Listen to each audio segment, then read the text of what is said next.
Hi, guys.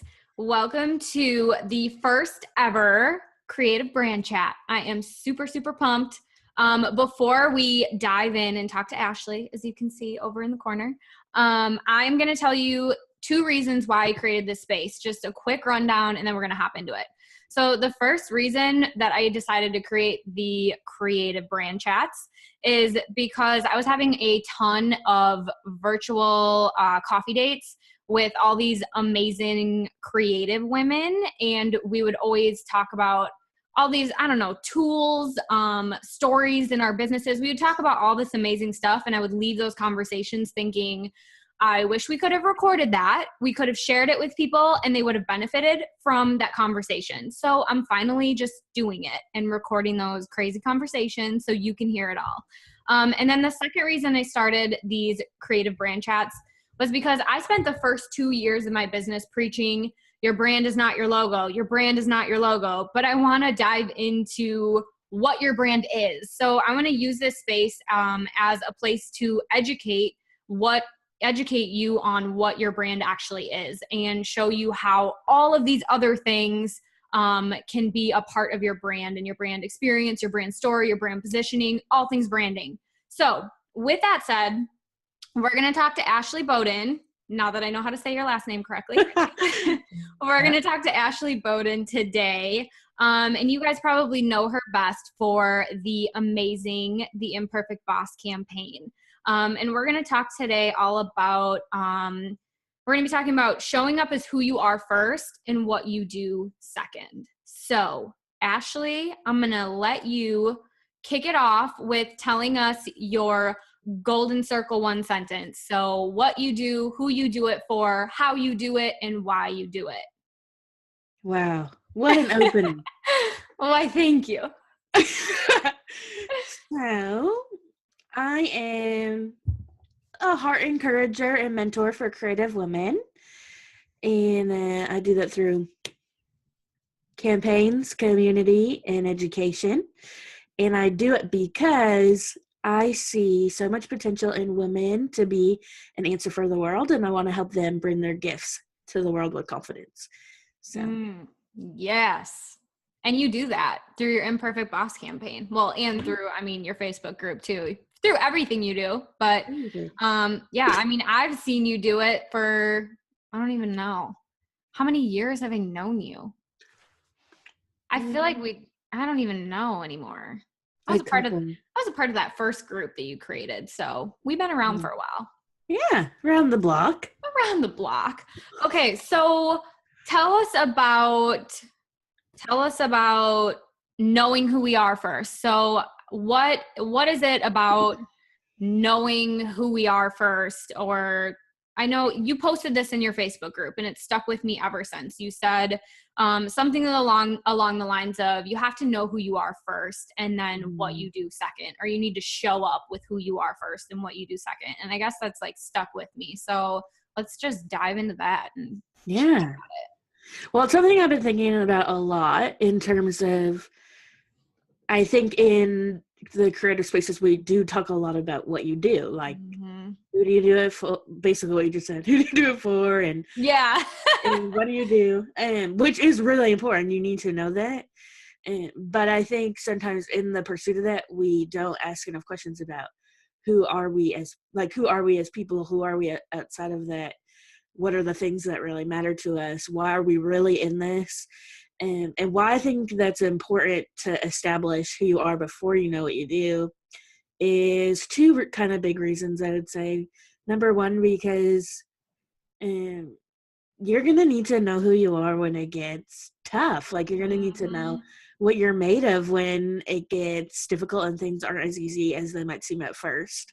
And if you don't know who you are, it's going to be like a crisis, like every time something difficult happens.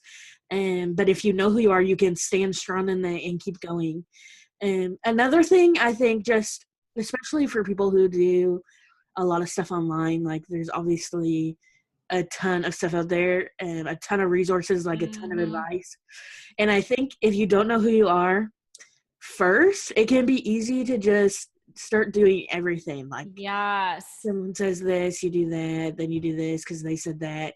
And it's so easy to like lose yourself in it. But if you know who you are, you can like filter everyone else's advice through the lens of, I know who I am, I know what works for me, I know what matters to me.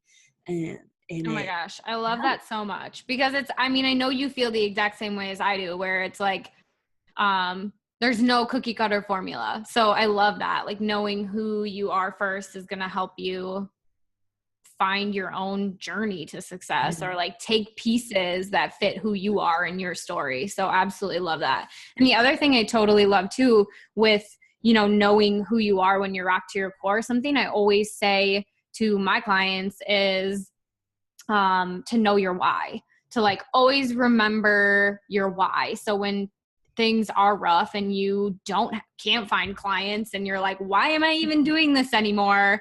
Like, to know why you're doing it, and to know, I mean, and I think I mean, I could talk about that for forever, but I mean, even just knowing on a deeper level your why, like, are you doing it to support your family, to, you know, spend more time with them? Are you doing it to change the lives of women and let them like show up as themselves? So I love that.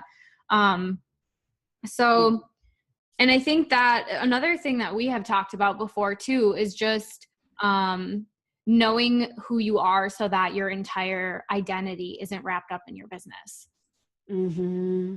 Yeah, that's huge. I feel like we've all struggled with that in some way. I know that I have, and I mean, I think for a lot of my life, like, I've been that person who's like, you know, like the high achiever, the like Girl, star perfectionist, type student. A personality. You're talking to her. Yeah. And I think when you already have a leaning towards that, it can be hard to be like, this isn't everything. Like, this isn't the definition of who I am as a human being. And because with business too, like, you're so in your brain, like, you're always thinking about it, and it can be hard to see yourself outside of that when you're like consumed by it all the time. Mm-hmm. Yeah, that's so true. Especially, I know I did that when I first started out. Like, I mean, anyone who's talked to me before, like, I straight out say, like, I was doing like 16-hour days. Like, I would wake up, I would go to my computer, I would work, I would sometimes eat dinner at my computer and not even pay attention to my then boyfriend, now husband, who cooked for me. And then I would just keep working until I went to bed. Yeah. So I totally get that, where it's like almost can become obsessive, because it's like, this needs to succeed. So I love that, like, knowing that if you know who you are and you have an identity away from your business. Yeah, I don't know. Yeah. Well, and the other thing too is that, which I've talked a lot about, is I think it also happens when people don't process what's going on in their business for their heart. So it's like, for like the example I always use is, if like you consistently have had launches that have failed, and you don't take the time to grieve that, or you don't take the time to process that for your heart, it can be easy for that stuff to start to seep into your identity, to then be like, oh, well, like, I'm such a failure, or everything I do fails, when really that's not true, but it can feel like that when you're in it. And so it's all consuming. Yeah. And so if you can give yourself also the time and space to really process different things that are going on in your business, whether it's like that, like failure, or it's people like criticisms, or you lose friends, or you lose followers, and like really take the time to process that, so that you can keep it separate. Like, you can keep identity over here, and like, this is just feedback over here. Oh, I like that. That's like, that reminds me of, you know, I'm a Brene Brown junkie. That reminds me of something she talked about. I can't remember in which book, but she talks about having your 1 inch by 1 inch piece of paper and writing down the names of the people who basically, like, whose feedback matters. That's what it was. So like you take out, you know, your 1-inch piece of paper and you write down, you know, the actual people in your life whose opinions of you matter. And then you only accept their criticism, or you only let their like feedback sink in, and you kind of take the rest with a grain of salt. Yeah, which can be really hard to do. Oh my gosh, for sure. Yeah. So, okay, so how do we take those things? And I mean, this is going to kind of dive into the imperfect boss a little bit. So you even had a perfect example. So say like a launch fails or whatever. So now how do you feel like that, like sharing, how should we share that imperfection, I guess, in a way that helps our community sort of like understand without undermining our like worth? Does that make sense? Yeah, it's good. Well, I think that what I always tell people is, so when you're sharing imperfections, it's not just about like sharing any and every imperfection that you might have, and it's not sharing them so that you can like process publicly, or that you can feel better about yourself. You're sharing them so that you can connect with people, that you can give them a message that they need to hear, because you're coming from the place of like, I've lived this. So whether that's like an encouragement for them to like keep on going, or if it's like practical advice of maybe don't do this, or maybe try this instead, and using it, kind of like adding on to the imperfection to take it a little bit further, and using it in your audience. I know that when we do the campaigns, there is just an element during the campaigns of people just bringing the imperfections, which I do say, don't bring them like if this is your first time saying it out loud. Don't say it if you're not ready for feedback, basically. Yeah. It's totally another Brene Brown thing. I'm just gonna throw that in there. She has like 3 rules for herself for like sharing her story, and one of the rules is that like she has to fully process it first. So I think that's totally smart. Like, don't share something you're not ready for feedback on. Yeah, absolutely. But in the campaigns, like, I think I'm just kind of getting people used to the idea of sharing imperfection. So at first it's not a lot about like, no, how can you put that into a message? How can you make that? Because I just want to get people in the practice of sharing vulnerably, sharing imperfections, and also just at a whole, like kind of like pulling back the curtain so that we can see that not everyone's perfect. No one is. Girl, I know. Yeah. I mean, you know, I'm all about the Imperfect Boss campaign. So I love that. And I know I mean, last year when you were doing it, I was like in the middle of moving or something crazy. But I saw that you were doing it, and I went back and forth on joining or not. And then finally I was like, okay, why am I like hesitant to share or join? And then I'm like, okay, joining in would force me to admit that I'm not already being 100% like real and vulnerable about my imperfections. Did you just hear that? That was like a huge. Yeah, that's crazy.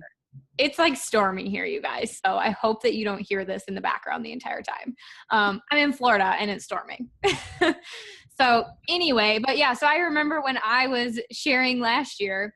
Yeah.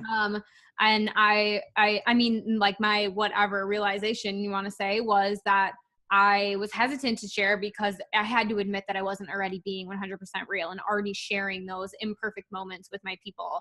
And the second I shared that, it like opened the floodgates. People were responding like crazy. Then I sent out a newsletter with like 12 like imperfect things that had happened like in the past year. And I have gotten I got the most responses from my community than I ever had with any other thing I had sent out there.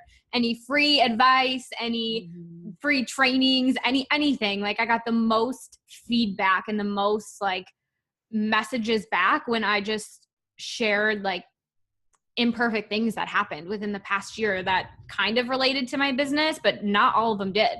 Yeah. Yeah. Because it is, I mean, it's so humanizing, and Yes. it just creates so much connection. I know I've shared this with you, but like in the campaigns, it does always surprise people how much feedback they get on their posts when they do the posts. And part of it is it's just that connection piece of like you're human and you relate to me. And even if it's not something, it doesn't even have to be something super intense. And sometimes it's just those little details that really create a lot of connection. And yeah, I think what you said is so important. I mean, even just to connect, like how does sharing your imperfections have anything to do with your brand? And I think you just said it by showing up and sharing your imperfections and sharing with your people that you're not perfect and that you make mistakes and that things go wrong for you too. You are humanizing your brand. You're reminding people that there is a person behind the business. So yeah, I think it's one of the most important things you can do for especially if you have a personal brand, which most of us creative entrepreneurs all strive to have a personal brand where we do share more about ourselves. So yeah, definitely using your imperfections.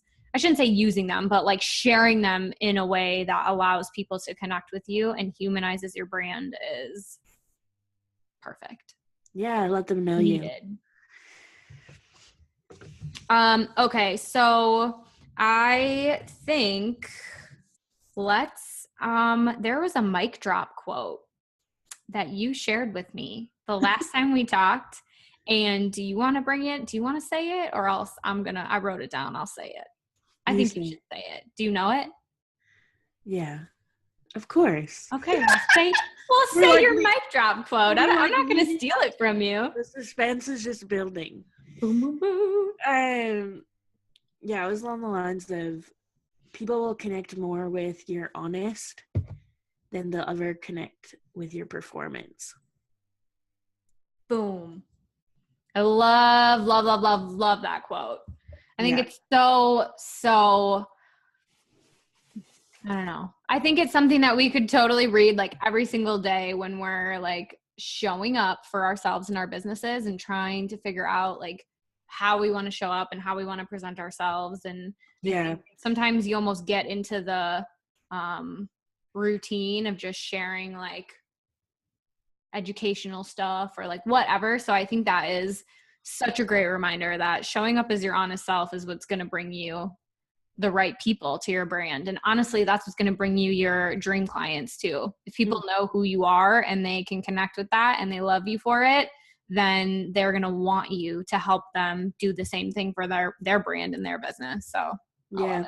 And it totally makes you stand out too, even in terms of like your brand voice or your messaging.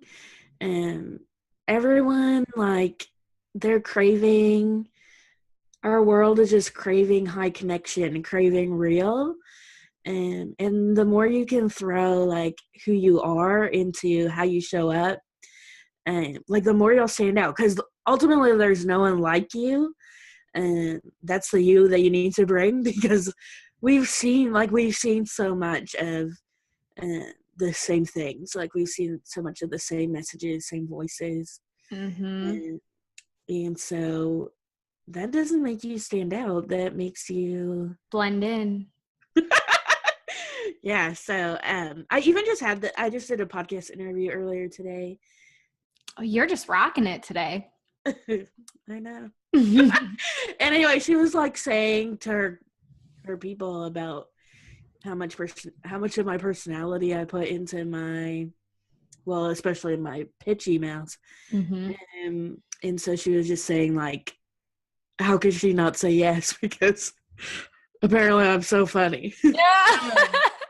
I think you're funny. So even that, like, the more you can put personality into those things, like how you're pitching yourself, if you want to be on podcasts, how you're building those relationships, that's going to be the stuff that really causes you to stand out. So I think in some ways, like it is about your audience and building connection, but then even a step further than that, it's about like how you're getting your own voice out there and how you're being visible, how you're building relationships with people who are doing the kind of work that you want to do. Mm-hmm. And that it also matters. Humanizing your brand also matters in those areas as well. Yeah.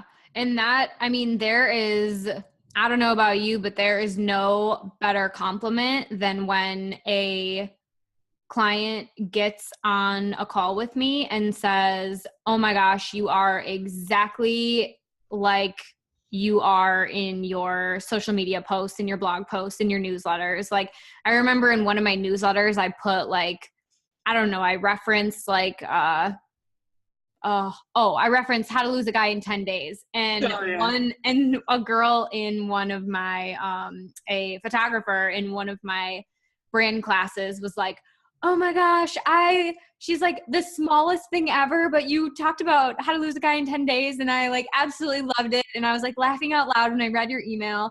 And so I totally, I don't know. I feel like that is like one of the best compliments in the world that you can get when people meet you in person or they meet you face to face and they say, oh my gosh, you are exactly how you are in real life as you are online in your brand. Like that is one of the best things you can do. And it's what it's all about. I mean, you should be the same in both. Yeah. Yeah, totally. I love it. All right. Well, I don't want to take up all your time. So I have one final question for you. Oh, yeah. And then we're going to wrap it up. Are you ready? Final question. I'm ready. What is the number one thing that has impacted the success of your brand and your business? Yes. Yes, everything has, guys. And the reason I asked that question is because this goes back to our cookie cutter. There's no cookie cutter formula, right? That there are like a million different things that can help make your brand and your business successful. And I feel like that thing or the thing that's been most impactful for you is totally different than probably what it is for me or someone else or whoever. So, I mean, yeah, I just am, and because I'm just a curious person, like what is the number one thing that's impacted your success? I think mine has been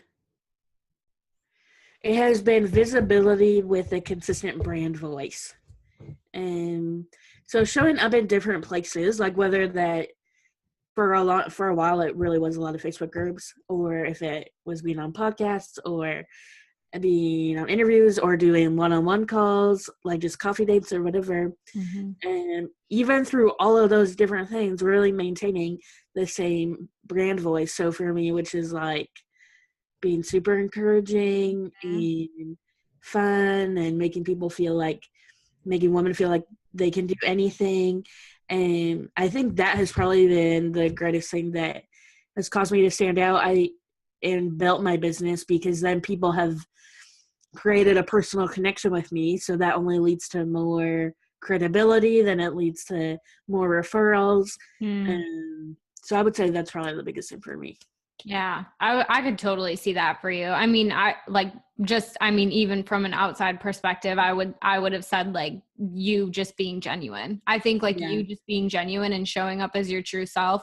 I mean, even for me, when I think I first saw you on like a Facebook group or something, and then I had a call with you. I think I still had a call with you when I lived in Wisconsin. And then I had a call with you when I lived in Virginia. Like I've moved like 5 times in the last year. You guys. So, and I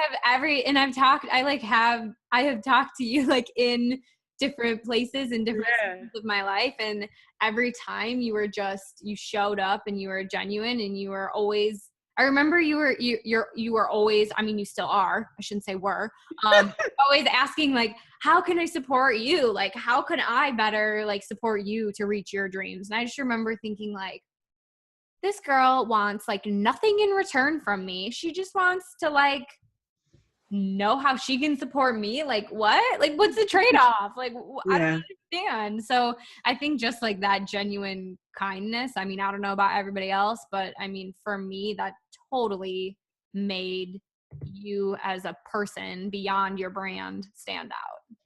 Yeah. That's amazing. It is. It's I love it. amazing. My plan worked. My plan to be myself worked. And isn't that, I feel like that's exactly what we're saying today is like, when you show up as your true, authentic, imperfect self, you can accomplish so much and get Yeah. so much further in your brand and your business. Yeah. It's so true. All right. Well, thank you times a million for being the first one to hang out with me on this creative brand chat and let me record it and share it with all of our people. So I know we'll be in touch soon. So thank you. Thanks for having me.